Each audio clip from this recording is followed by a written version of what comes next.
right. Good morning. I'm missing my little bell, so I don't know where the little aura bell went. Remember I had a bell? Yeah, I had a little bell. I don't know where it is. It's in the closet? Oh. Yes. Okay. I'll have to make sure I keep an eye on that. That was, some of you may remember Aura. Yes, that was from Aura, because Aura was a school teacher for, I don't know, 140 years, something like that. Yeah. The little bell. So I call it the Aura bell. Yes, so that's our Aura bell. Yeah, isn't that sweet? Thank you so much. Yeah, see, when I ring this, I think of Aura. It was always in the little bag here, but I think somebody else is using it, so which is great. But thank you for letting me know where that was. All right. So good morning. Y'all ready for a long weekend? Yeah. When you're retired, every day is a weekend, right? No. It's still busy. Okay. So for some people, it's the weekend all the time. For some people, it's not the weekend all the time. Um, so we had a little chat last week about the neti pot. Anybody been using it like since last week? Yeah? Oh, yay. Are you noticing a difference? It's amazing how quickly you get results. And the thing I love about the neti pot or nasal rinsing of any kind is there's no side effects to it. So, you can go in the drugstore and there's a whole section. Actually, it's not even a section. It's probably a whole aisle of all kinds of drugs that you can take for seasonal allergies. And if you read the label, it's scary, like what the possible side effects are and complications and all of that. If you rinse your nose with salt water, you don't have any of that. So good. So yay for giving that a try and using it. And if you haven't yet, just jump right on in and give it a try. So for most people, it's going to be between a quarter and a half a teaspoon. The thing I always tell people, though, is if you get a burning sensation, like you put your salt in, you shake up the little pot, and then you get a burning sensation, you need more salt. Because our bodies are salty, right? We have the same salinity as the ocean. Did you guys know that? Isn't that interesting? So you ever get a big mouthful of water from the ocean? That's how salty you are. So if you don't use enough salt, the balance is off, and the tissues in your nose are very delicate, so they're super sensitive to the pH level, to the saline level. So if you don't use enough, it can burn. Another thing for anybody who's really sensitive and can't quite get that salt ratio in, put a little pinch of baking soda in it as well. So the bicarb will buffer. It'll buffer that a little bit. Those little packets that they sell in the drugstore, that's basically what it is. It's salt and baking soda. So it's just kind of a buffer. So there's lots of different ways to do that. And I promise, somebody asked me this last week, I promise you won't drown doing this. It is nothing like, it's not, no, because it doesn't go down your throat. See, so when you lean over the sink, you want to kind of lean forward a little bit and tilt your head. It goes in one nostril and out the other. So the point of it is not to get in your sinuses, right? The point of it is to rinse the nasal passages, and I was talking last week about cilia. It's all this little tiny hair. You have millions and millions and millions of cilia in your nose. And so rinsing that takes all the pollen. The cilia are sticky, so when you breathe in, the air goes past the cilia. The cilia, being really sticky, they trap the pollens and the particulates in the air. Excuse me. And so when you're in a situation like we are now with a lot of pollen, the cilia get overloaded, and then they've lost all their stickiness, so the stuff goes through. But, excuse me. The door open, I think. So by rinsing, you're kind of refreshing the cilia, right? So that you can trap those pollens. The other thing it does is if you tend to get a little congested here, it'll rinse out the congestion. And your nasal passages are connected to your sinuses, are connected to your ears. So if you've got an obstruction somewhere in the plumbing, you're going to have an obstruction in all of the plumbing, right? So you can get a sinus infection, you can get an ear infection, you get that sinus pressure. Anybody get that sinus pressure from the pollen? You get it over your eye or up in the front of your head. So this can help to relieve all of that simply by rinsing your nose. Consider this, if you're still going, that is so disgusting. Just consider this. A little over 100 years ago, brushing your teeth was not a common thing. We didn't brush our teeth. That was gross. Can you imagine, never having done that and somebody telling you, yeah, you're going to put this thing in your mouth and then you're going to spit in the sink. And now, that's anything but gross, right? That's something we have to do. Most of us do it at least twice a day, some people more than that. So I think in time, we may get to the point where the rest of, or a good portion of the rest of the world is at, which is, this is just something we do every morning. You get up, you brush your teeth, you rinse your nose, you get on with your day. Same thing at night, you brush your teeth, you rinse your nose, you go to sleep. So we'll see. Check back in 100 years, right? We'll see where we're at. What's that? You do sleep better, yes, because you rinse off the day, right? So if you wash your face at night, you know how good that feels before you go to bed, right? Or a night when you don't wash your face, ooh, you wake up in the morning and it's like, oh, wow, yeah, I got all of yesterday still on here. I gotta get going, so. The pharmaceutical companies don't like that. No, they don't. Pharmaceutical companies don't like that because that big aisle keeps getting bigger every year, right? Yeah. And then they can sell you other things to counter the effects of the drugs so I can get off into that, but I won't. All right. Can you use boiled water and let it settle? No. Yeah, absolutely. Yep, whatever you're comfortable with. I use tap water because I feel like it's fine. Normal. Just normal tap water, yep. I get it to the right temperature that I like, and that's it. Not too hot, not too cool. No, too cool can kind of constrict things a little bit. You want it at just the right temperature. If you run it over the inside of your arm, it feels comfortable. That would be good. Good, I like these questions about the neti pot. All right, because central to yoga practice is breathing, right? And if we're having trouble breathing, that's going to interfere with our ability to do the yoga practice. So come right on up to the front edge of your chair and have your feet underneath your knees. I love seeing all these bare feet today. It's awesome. And then lift your toes up, spread them nice and wide, and then lower them down so that you have some space between your toes. Now, if you wore shoes to get here, which maybe everybody did, right? Nobody came in barefoot. So if you wore shoes to get here, chances are your toes have already been crammed into shoes this morning. So this just gives them an opportunity to be out of the shoes. And then notice where your shoulders are relative to your hips. Are you kind of leaning forward a little bit, or are you kind of sagging a little bit in your back? Can you bring your shoulders so that they line up right over your hips? Relax the shoulders down. Relax your jaw. And then imagine your head is like a water balloon, just sort of perched on the top of your neck.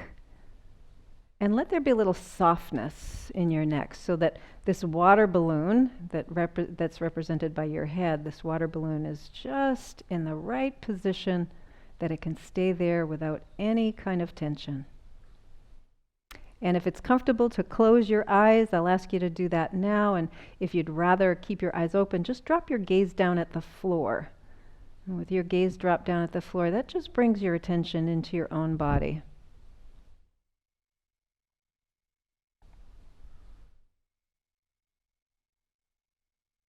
And notice where you might be holding some tension still, maybe your hands or your legs, your arms. Do a little exploration. And when you find some tension, imagine that it's just sort of melting away with every breath.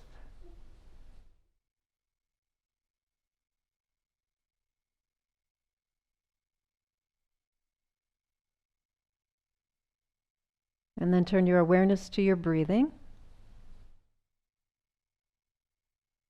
And notice if you're able to breathe in and out through your nose comfortably this morning.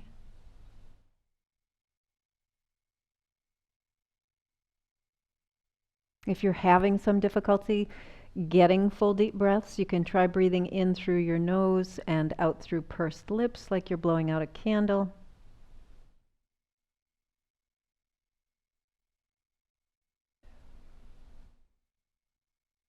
Notice if the air is moving in and out evenly through left and right nostrils.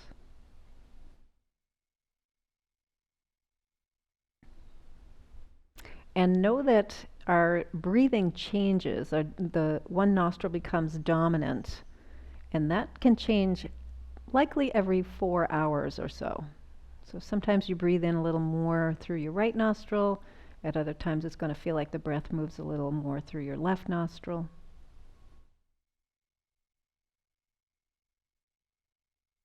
And now begin to deepen your breath so that as you inhale, you can feel your belly and your rib cage expand.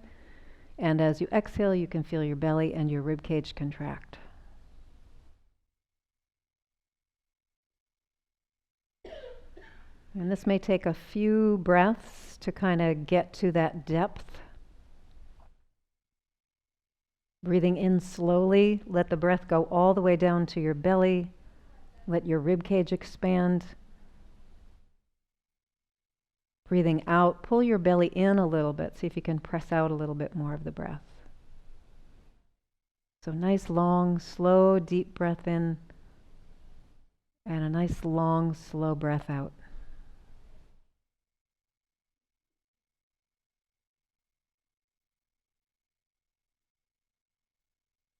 Notice how your body expands and contracts.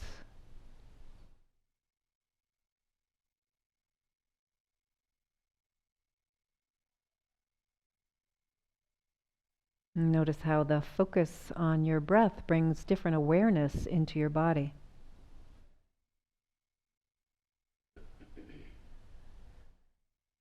And know that of all the activities you do in a given day, breathing is the single most important one, because without breath, none of those other activities is possible.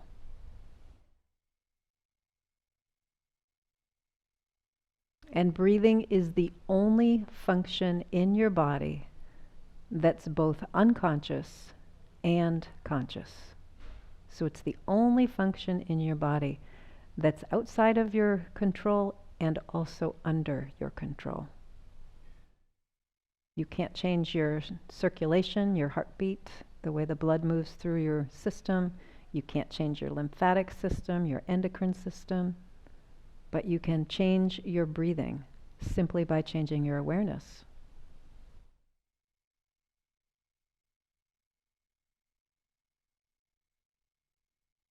When people talk about the body-mind connection, breath is that link. So the importance of breathing cannot be overstated. Long, slow, deep breaths in and out calm the nervous system. They aid in your digestion. They can reduce your blood pressure, your heart rate, can decrease your overall stress and muscular tension simply by changing your breath.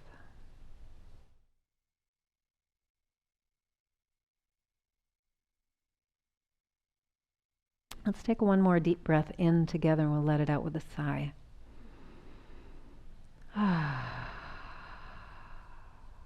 Let your eyes gently open, going back to your natural breath. We're going to start with some really gentle, small movement this morning with the fingers. So squeezing and extending fingers. Notice if there's some noise in there. All right, so really extend. So bring your hands out like you're trying to get your thumbs and your little fingers as far away from each other as they can possibly go. And then keeping that feeling of extension in your hands, draw your thumb and your baby finger together and then extend. Thumb and baby finger and extend. So we're just going to do this little movement. So keep all those other fingers really extended as best you can. Notice your breathing. If it's gotten a little shallow, go back to your breathing. And the next time you extend, we're going to hold here. Relax your jaw, your neck, your shoulders, so nothing is holding up your hands except your arm muscles and your shoulder muscles. And now keeping that extension in all of the fingers, we're going to bring the thumb and the ring finger together and extend. So thumb and ring finger, right? So if you're not sure, give it a look. Make sure you get your thumb and your ring finger. Keep breathing. Good. Everybody's doing great. Okay, and then extend all of those fingers, and now we're going to take the thumb and the middle finger together. So thumb and middle finger, breathing in, breathing out. And again, you're going to have a look, make sure both hands are doing the same thing. Notice your breath, notice your shoulder tension, notice your jaw. Are your teeth clenched, or can you relax? Okay, and then extend all the fingers, and now it's going to be the thumb and the first finger, right? So we're just doing this little exercise here. How we doing? Everybody okay? Good, you're all concentrating really well. Extend all the fingers, and then let's shake that out a little bit. Okay, so now we're going to do that again. So extend your hands, your fingers, right? Spread them nice and wide. Take your right arm over your left. So just kind of at the forearm, right? So you got your left hand now, the left hand now on the right, right hand is now on the left. Got it? Breathing in, breathing out. Keep all the fingers extended. Take your thumbs and your baby fingers together and extend. Good. Notice if that feels a little weird, right? We got the brain involved now, a little more than normal. Okay, let's go to the ring fingers. Got that? Breathing in, breathing out. So we're just tapping the finger and the thumb, yeah? Great, let's go to the middle fingers. Keep all those other fingers extended, keep breathing. And then we'll go to the first fingers, or the pointer, right? Yeah, pointer finger. Good. Excellent. Okay, and then let's shake that all out. Okay, easy peasy, right? All right, take your hands this way now and relax your hands a little bit. So now we're going to take, on the right hand, we're going to bring the thumb and the first finger together. On the left hand, we're going to bring the thumb and the baby finger together. So that's the fourth finger. Uh-oh. Somebody knows where we're going, right? So on your right hand, go to your middle finger. On your left hand, go to your ring finger. On your right hand, go to your third finger. I'm gonna number them, so it'll be easier that way. On your right hand, go to your third finger. That's your ring finger. On your left hand, go to your second finger. That's your middle finger. Got that? Checked in? Okay, right hand, fourth finger. Left hand, first finger. Got it? Okay. Right hand, third finger. Left hand, second finger. Right hand, second finger. Left hand, third finger. Right hand, first finger. Left hand, fourth finger. Did you end up where we began? Sorta. Your thumb is still on your hand, yeah? Okay, so that's a good start. Let's try that again. So we'll start with the right hand has the thumb and first finger. Left hand has thumb and fourth finger. Relax your shoulders and breathe. And there's no test. And nobody can see you, what you're doing. They're so concerned about their own hands. So on the right hand, we'll go to the second finger. On the left hand, go to the third. Right hand, go to the third finger. Left hand, go to the second. Right hand, go to the fourth finger. Left hand, go to the first. Right hand, go to the third finger. Left hand, go to the second. Right hand, go to the second finger. Left hand, go to the third. Right hand, go to the first finger. Left hand, go to the fourth. Easy. Too much math for me. So we ended up where we began? Yeah, okay. So let's challenge this. Cross your arms. Doesn't matter which one's on top. So we're starting again. Right hand, first finger, yeah? Left hand, fourth finger. And we're crossed. So now when you look, the hand that's on the right has your fourth finger, right? The hand that's on the left has your first finger. That's different than your left hand versus your right hand. I'm just trying to confuse you on purpose, okay? Okay, so I'm going to be talking in terms of your right hand and your left hand now, okay? So right hand, second finger, left hand, third finger. Right hand, third finger, left hand, second finger. Right hand, fourth finger, left hand, first finger. Right hand, third finger, left hand, second finger. Right hand, second finger, left hand, third finger. Right hand first finger, left hand fourth finger. Did you get it? Awesome. Uncross your arms. Yay, we got that, right? So a little bit of brain work here this morning is always kind of helpful. Kind of wake you up and get you here, right? So let's continue with a little bit of brain work. We're going to go right to the feet. So we just did some nice things for the fingers. We're going to go right for the toes. Here we go, right? Ready for the toes. Anybody doing the toe exercises at home? Are you noticing some difference? Awesome. Awesome. Yes. So keep at it, and we're going to keep at it. So with the four corners of your feet on the floor, remember it's like you've got like four tires on a car, one on either side of your heel, one on the big toe ball mount and the little toe ball mount. Keep all of those parts of your foot on the floor. Lift all your toes up. Spread them out nice and wide. Now, if you have your socks off, see if you can get some daylight between all your toes, right? If you got your socks on, that's fine. Or if you got your shoes on, that's fine. But you get a little more extension like this. Now, keeping the toes really spread wide. See if you can press just your big toes down to the floor and then lift them up. Press them down and lift them up. And don't let those other toes touch the floor. Now, they're going to move a little bit, but don't let them touch the floor. See if you can keep all those other toes lifted. Breathe in, breathe out. Notice if your hands are trying to show your feet what to do. Yeah, they're instructing. And then next time you lift all your toes, hold your big toes up and press all of your smaller toes down, and then lift everybody back up. So press down and lift, and breathe as you go. Yeah. Notice what's going on there. Notice if you have more dexterity this way, or if it felt like you had more dexterity with your big toes. Okay, and then lift all the toes up. Great. Keep them spread nice and wide and lay them all down. So they're all on the ground. So keep the four corners of your feet on the floor. Remember the four tires? Keep that on the floor and lift just your big toes. And lower down. And lift and lower. So we're just lifting and lowering just the big toes. Right? Just the best you can, the big toes. Breathing in, breathing out. Great. Okay, and then keep the big toes down. And see if you can lift all the little toes and lower.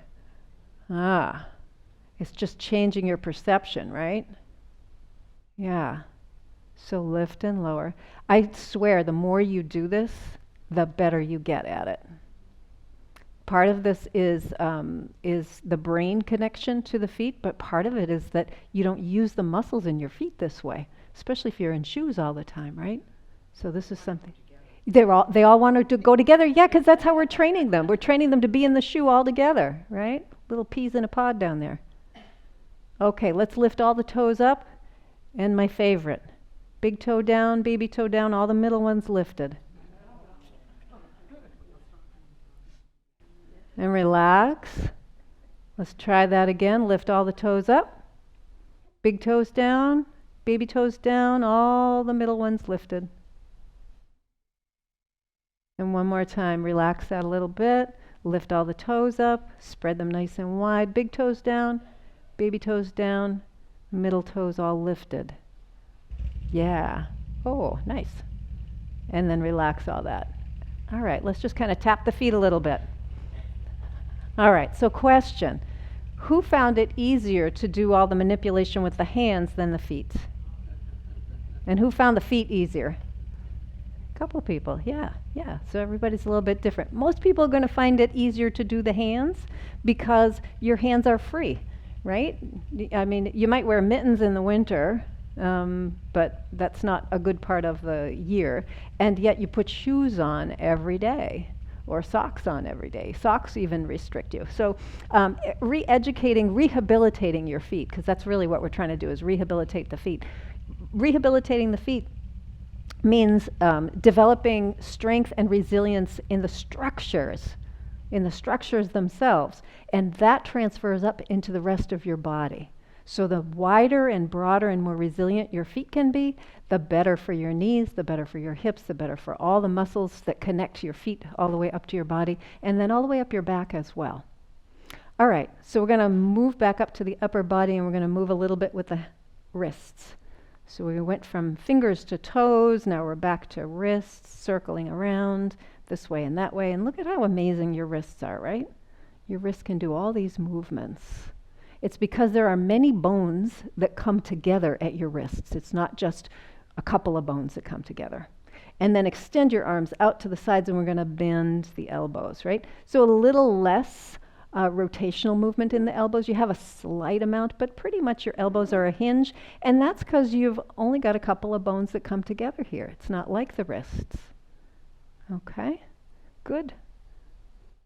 All right, and then the next time you tap your shoulders, we're going to go up overhead.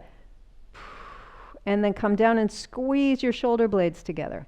And then go up overhead and then squeeze your shoulder blades together. So we're just going to do this a few more times. Now there's a little more motion, actually there's a lot more motion at the shoulders. You've got a lot of moving parts up here. You've got several bones that come together, but more importantly, you've got a lot of muscles and tendons that come across the shoulders. Okay.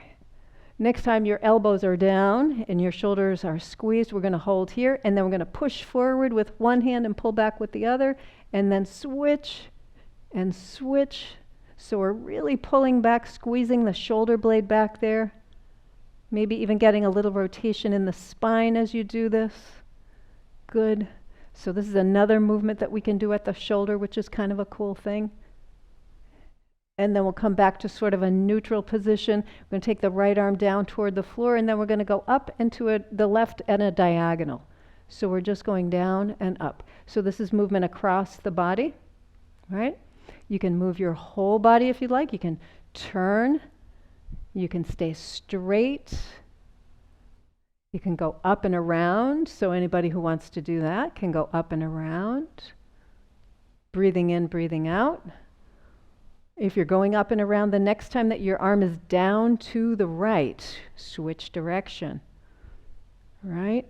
So going up and around. So there's all this movement in that shoulder. Good. Okay, one more time. Excellent. And then let's go over to the other side. So we're going to take this left arm up and down. So kind of at a diagonal across your body, up and down. Great. And if you'd like, if you've got the ability to kind of circle, you can do that. So that's using a little bit more of this range. Now your shoulder joint is the most mobile joint in your body, and it's therefore the most vulnerable. So you want to be really mindful when you're reaching and loading the shoulder. And when I say loading, I mean lifting something, right? So if it's a paper plate, I wouldn't worry about it. If it's a stack of dishes, I would want to have my shoulder in a good position to be able to support that lift. Did we reverse direction yet? I don't think we did. Okay, next time your arm's down, this is a place where you want to, this is a safe place to switch direction. Go around the other way. If your arm is up overhead and you switch direction, your shoulder is in a more vulnerable position. The tendons are in a more vulnerable position. Good. Keep breathing. And last time we're going to go all the way up, make a nice big circle, and then come all the way down. Great. Let's take that right arm, sweep it over to the left. Pull the arm across your body, turn and look out over your right shoulder, and lift and lower your chin like you're saying yes. So your shoulder is connected to your neck, is connected to your head by the muscles.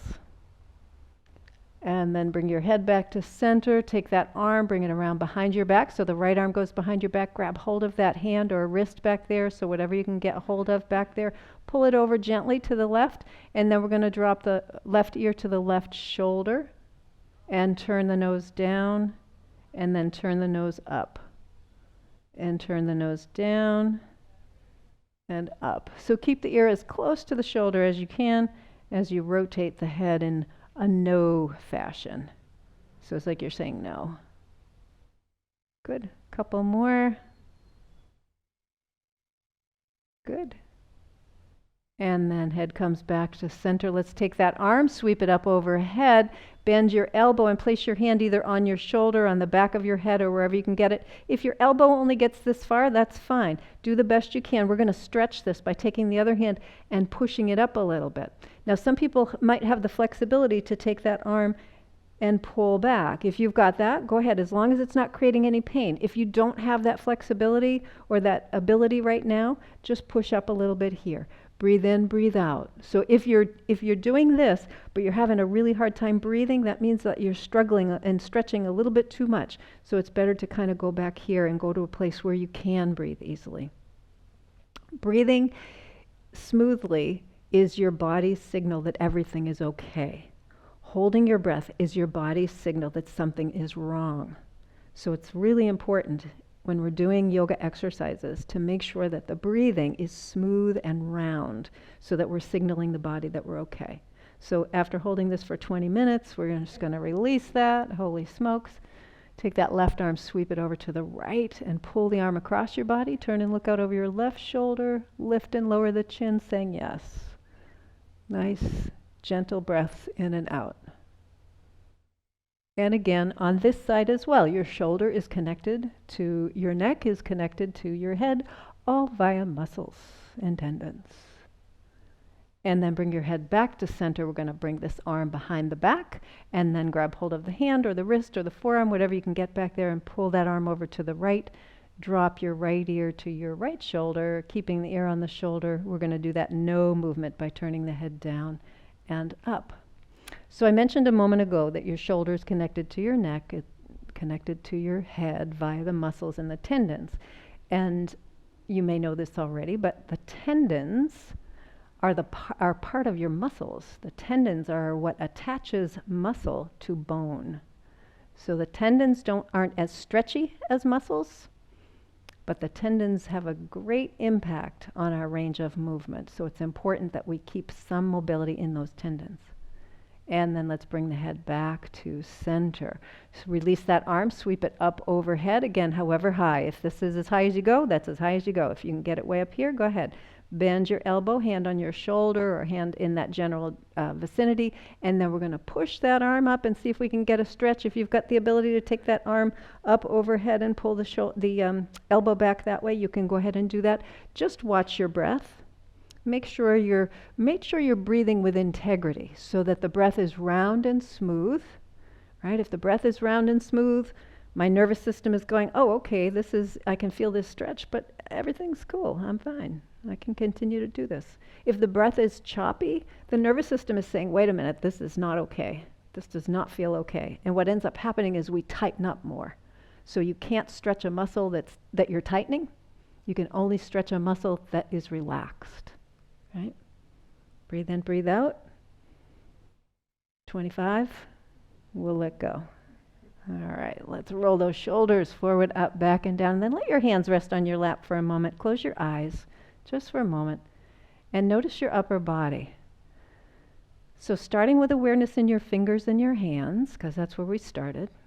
Moving to your wrists, your forearms, your elbows, your upper arms, your shoulders, into the shoulder blades, the neck, the head, all of that connected. And notice what you're aware of, just having done a few little movements in the body.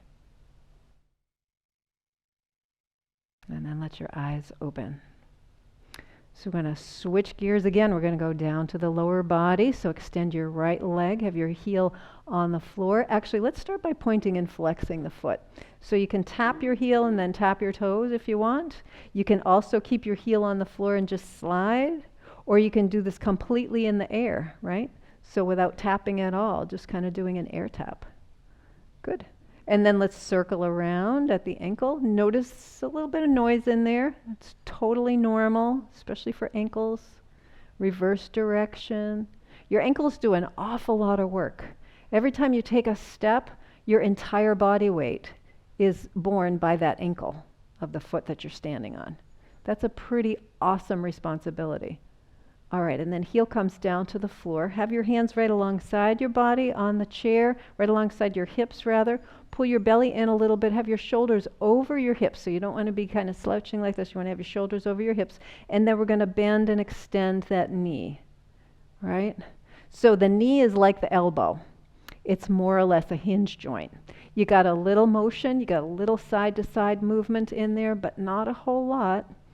And you have great anatomy to protect from that kind of movement. So on either side of your knee, you've got these little ligaments that are like X's, and they help provide stability in that side-to-side movement. Okay, next time you bend your knee, we're going to bring the foot to the floor and then slide it back underneath. That's okay. It was just somebody's water bottle, I think. Here we go. Press the bottoms of the toes into the floor. Now, if that baby toe is not on the floor, see if you can angle your foot out a little bit so you can get that baby toe on the floor. Press down and then release. Press down and release. So this is a good way to stretch the toes and also to get a little bit of sensation here in the knee and the leg, right? So breathe in, breathe out. Good.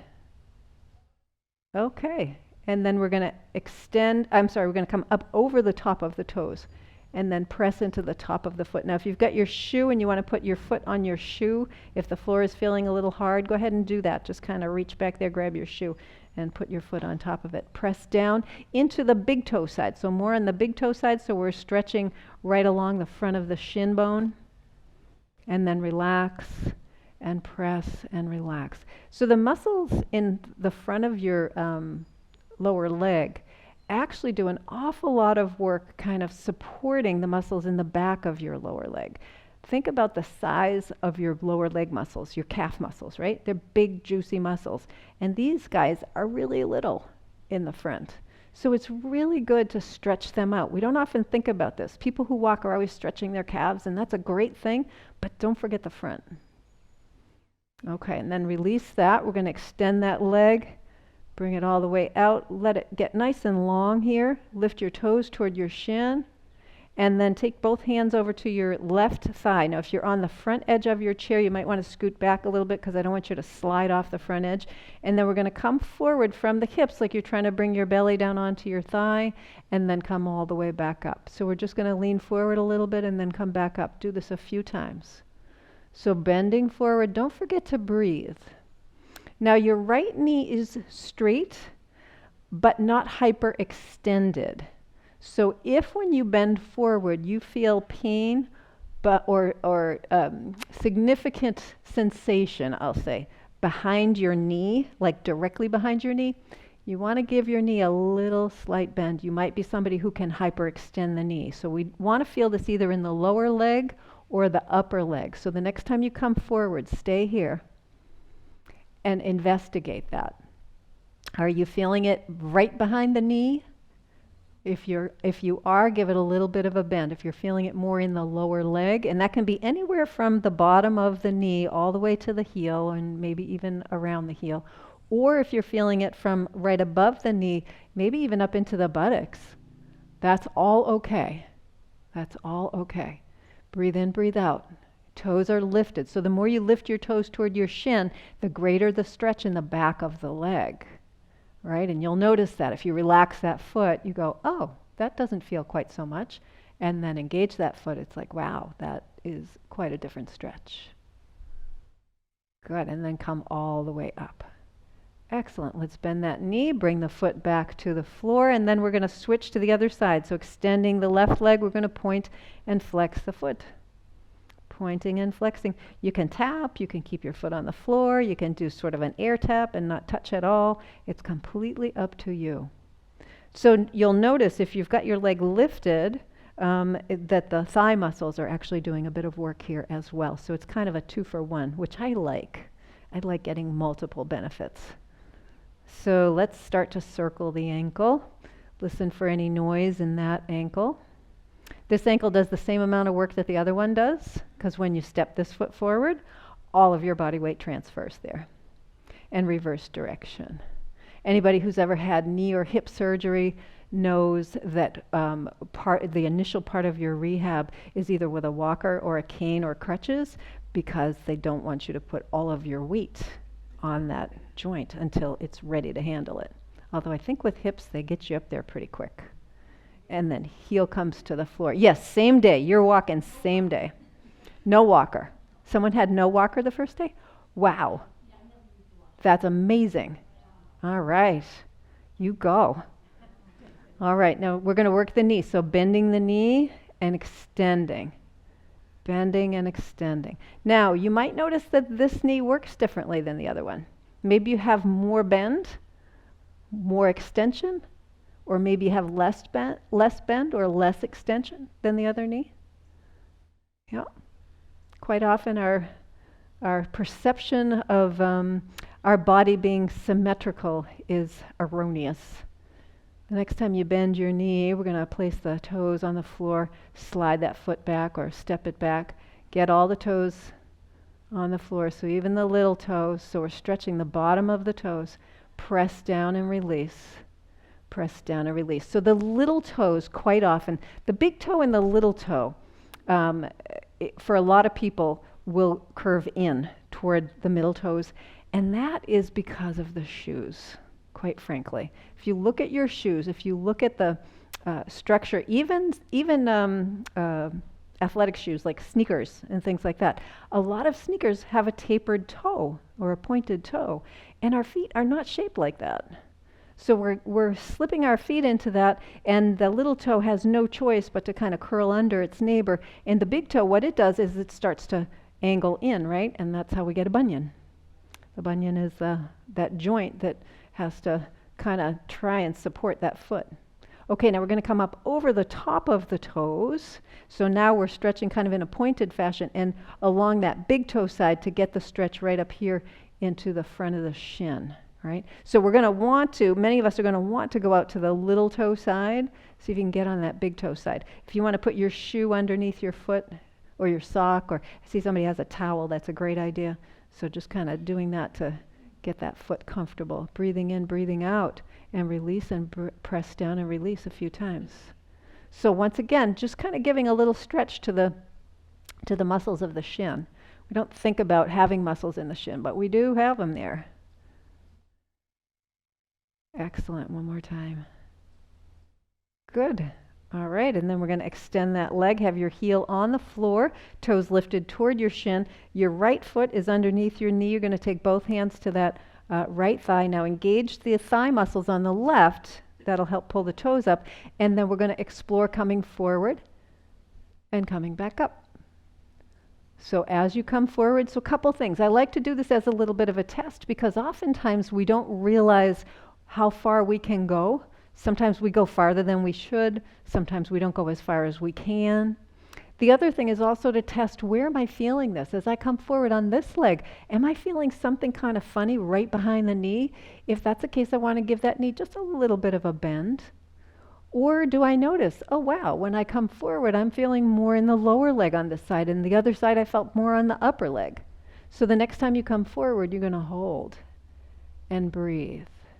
And again, toes are lifted toward the shin, right? So the more you lift your toes toward your shin, the more of a stretch you're going to feel in the back of the leg.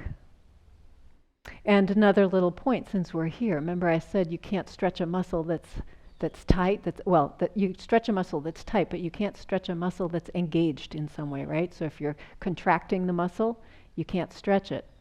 As we come forward, when we lift the toes toward the shin, we're contracting the muscles in the front of the shin, in the front of the leg, and that relaxes the muscles in the back of the leg, which is where we're trying to get the stretch. So it kind of helps you do the job. And then we're going to press down into the hands and come all the way up. Good, let's bend that knee, bring that foot to the floor. Let your hands rest on your thighs, close your eyes.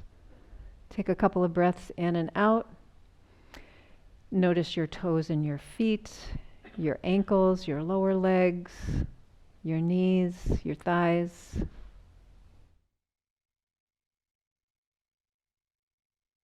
And notice if the right side and left side feel similar or if there's a difference. And then let your eyes open. Okay, so we're going to do a little bit of work for the hips now. So scoot over to the right side of your chair a little bit more. Have your left foot underneath your left knee. Keep facing forward. We're going to place that left hand on the chair. And then sitting up nice and tall, let's take this right leg. We're going to lift it up and make some circles. So you don't have to lift very far. Notice if you're leaning back in order to lift your leg. If you are, just place your foot on the floor, kind of orient your sitting bones so that you're comfortable, and then see if you can lift that leg without moving your upper body too much, right? And can you breathe as you're doing this? Well, I know you can breathe, but can you breathe comfortably as you're doing this? At some point, we're going to switch the rotation. I like to take a little pause, put my foot down, and then I'm going to switch the rotation. Ooh, and I just got a nice big snap up here. So you might notice some noise in there, right? So this is one of the nice things about your hip. You can do this kind of movement. And then let's take that foot, and we're just going to bring it out a little bit from the other one. So you got maybe 12 to 24 inches between your feet, right? And now we're going to take that right knee and let it come forward as far as you can. Come up on the inside of your foot, right? And now come up onto the outside of your foot. So come onto the inside of your foot, drop the knee forward, and then go onto the outside of your foot as you pull the knee back. So again, you got like maybe 12 to 24 inches between your feet. You might try moving your feet a little closer together if it feels like you can't get on the outside edge of the foot. I know for those of us who have like a little bit shorter legs, having a closer distance between the feet, that can feel a little more comfortable in the rotation. And also the way your hips are oriented has a lot to do with this, right? So your anatomy, not just the soft tissue of the muscles and the tendons and so on, but also how your bones are arranged in there. That's important as well. Okay, one more time, forward and back. All right, and then we're going to walk that foot out a little bit more. And then see if you can walk it way out, staying on the inside edge of the foot. So the big toe side of the foot, can you keep that on the floor? So we're not pointing the toes away. You're pointing your toes toward me. How's that? So your toes are facing me. It's like you're going on the side of your foot. Does that make sense? Now again, for someone like me, a little bit shorter, I need to scoot out to the edge of my chair a little bit more. I'm finding that I wasn't in the exact position. So get in that Goldilocks position so that you're really comfortable. So your toes are facing me, toes of the right foot and left foot, right? Okay, so take your right arm down by your right knee. And as we breathe in and out, smooth and round, we're going to take that arm up and at a diagonal and then all the way down. So we're getting a stretch through the side of the body. See if you can keep that foot oriented in that same sideways-ish position, right? Breathe in, breathe out, getting a nice stretch here. How about 3 more? Right, there's 1. There's 2. Are you breathing smoothly and roundly? And then here's 3, and we're going to hold on 3. So reach and lengthen. Reach and lengthen. If your arm is here, that's fine. If your arm is way up here, that's fine too. So whatever feels good.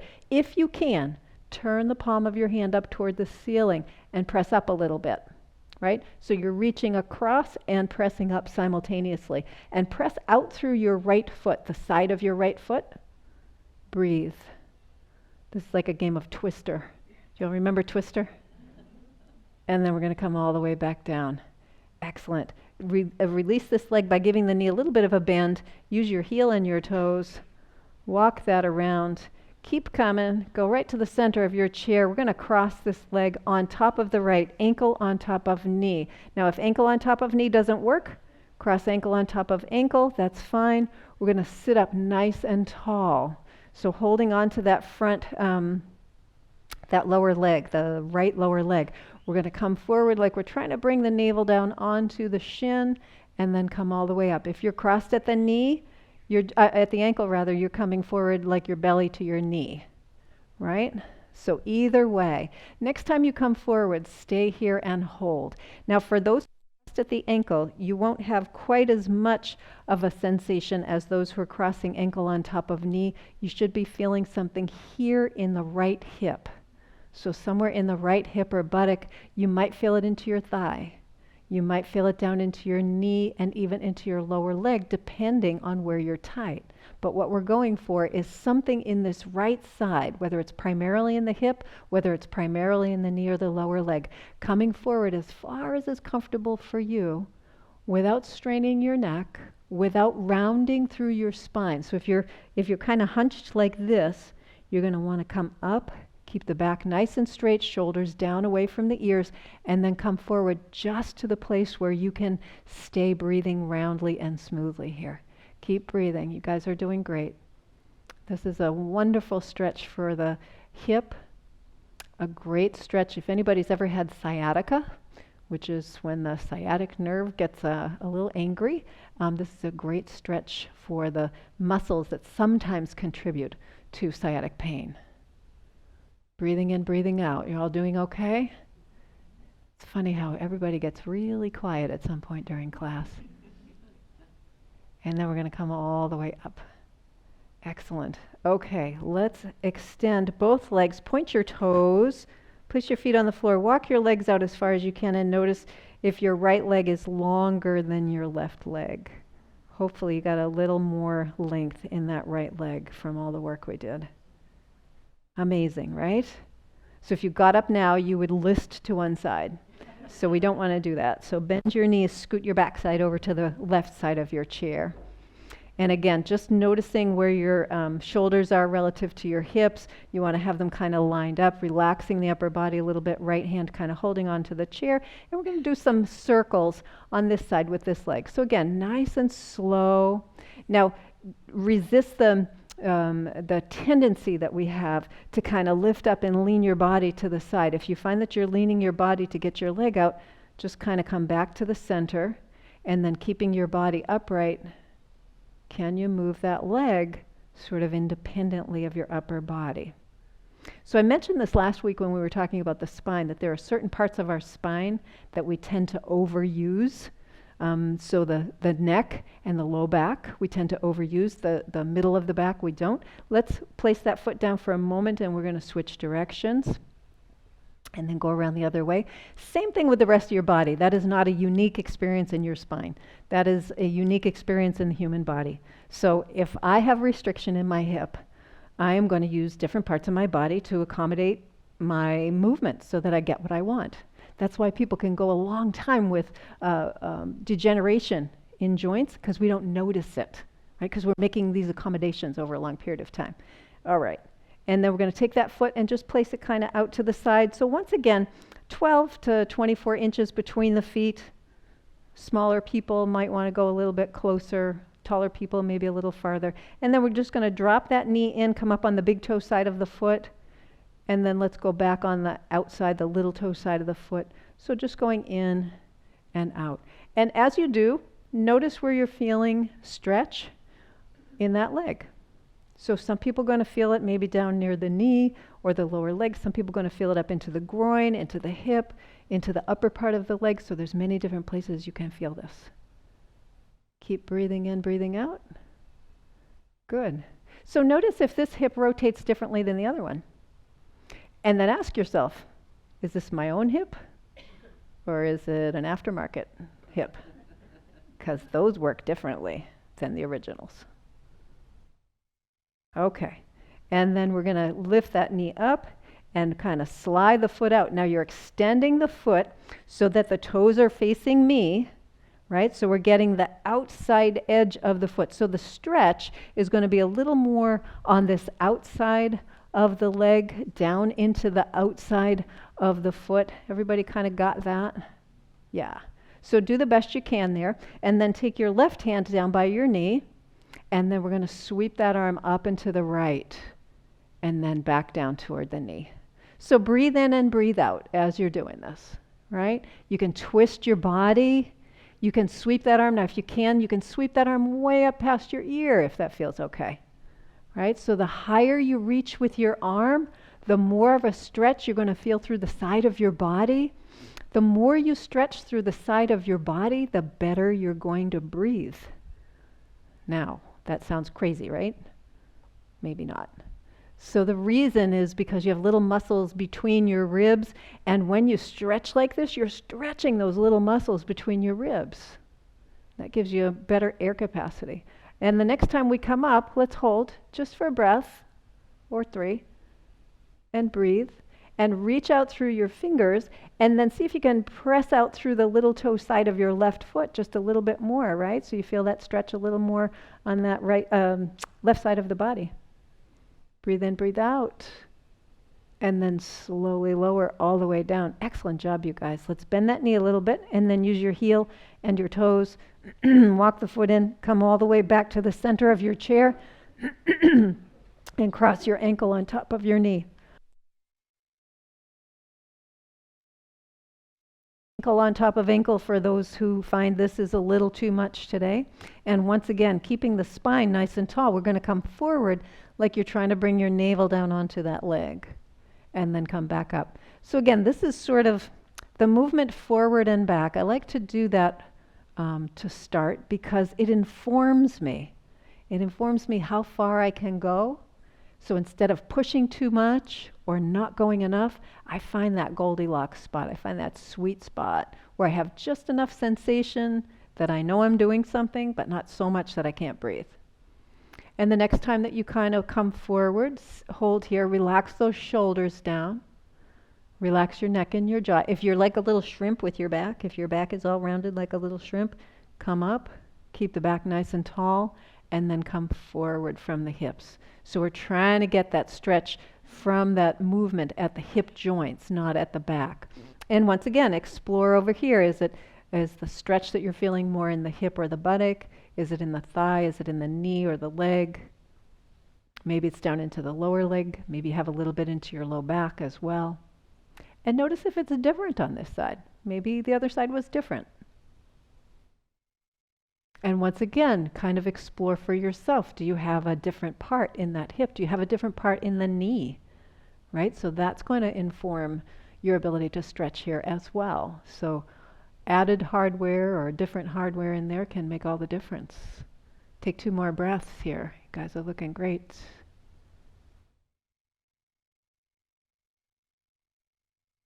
And then slowly come all the way up. Excellent. Uncross that leg. Let's extend both legs. Point your toes. Get them on the floor. Lengthen those legs as best you can. Are we back to equal length in the legs? Pretty much. Awesome. Okay. So relaxing that a little bit. So just by doing some of these movements, and I know we talk about this all the time, by going through a range of movement in all of your joints, from your toes all the way up to your hips, from your fingers all the way to your shoulders, we're creating some length in the tissue of the arms and of the legs. And when we create length in the tissue, we're giving a little more space in the joints. So, we think of joints as something that wear out over time. Like the worst words I've ever heard from a doctor are, oh, there's wear and tear. There's no such thing. There's wear and repair, because your body can always repair itself to some level. So this idea of wear and tear, we get it in our heads that it's inevitable, it's going to happen. And that's not necessarily true. It depends on how we get there, right? So if I'm a chronically tight person, if my legs are chronically tight, my arms are chronically tight, the joints, my elbows, my knees, my hips, my ankles, my wrists, my shoulders, they're all under more pressure every time I move because there's greater pull on the soft tissue.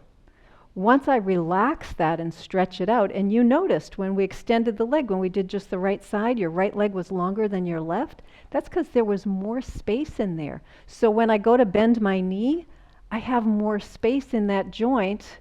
And so that arthritis that I have, because I'm over 35 and everybody over 35 has arthritis, so that arthritis that I have in my knee, it's not a big deal. It's okay, because there's plenty of space in there.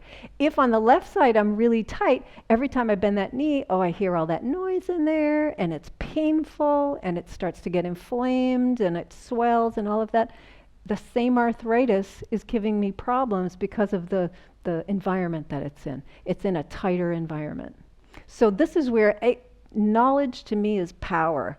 And power means the ability to help myself age in a really resilient way. So I'm just sharing what I know. You guys know a whole lot more. You're a couple years older than me, so you might know a little bit more than I do. So feel free to share that with me as well. So come right up to the front edge of your chair if you want. If you'd rather sit comfortably, if you're done and you want to kind of sit into the back of your chair, you can. We're going to end with a little bit of breathing here.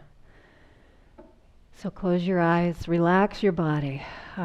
Maybe take a breath in, let it out with a sigh. And notice the way the air is moving in and out of your body now. And see if you can compare that to how you were breathing when we first sat down together.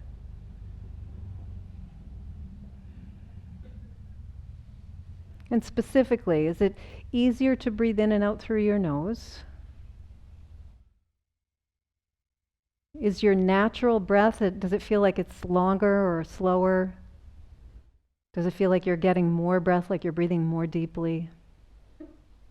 Or is it just a different awareness of your breath? That's a fine way to kind of look at it too, is there's just maybe a different awareness of breath. And notice what else you're aware of in your body.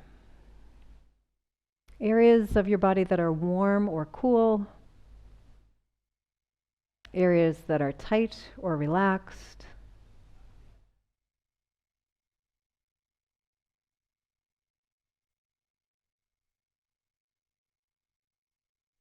And notice just your overall sense of yourself right now.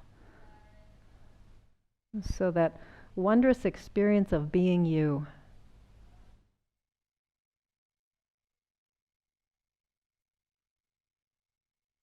Appreciating what it feels like to be in this body. And forget all the judgment around aches or pains or health concerns, health issues, just the wondrousness of being in your body, of breathing, of being in community this morning.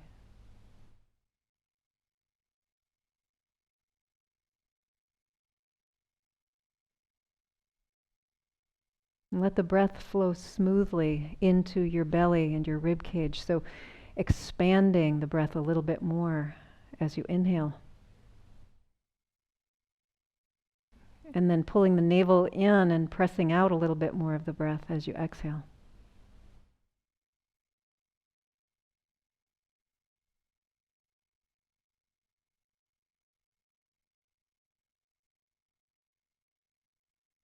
Breathing in, breathing out.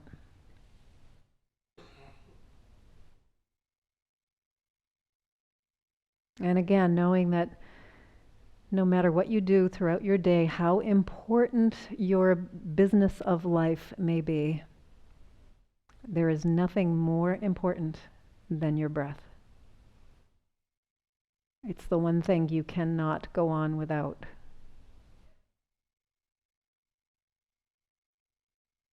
You can go days without water. You can go many, many days without food. You can't go more than a few minutes without breath.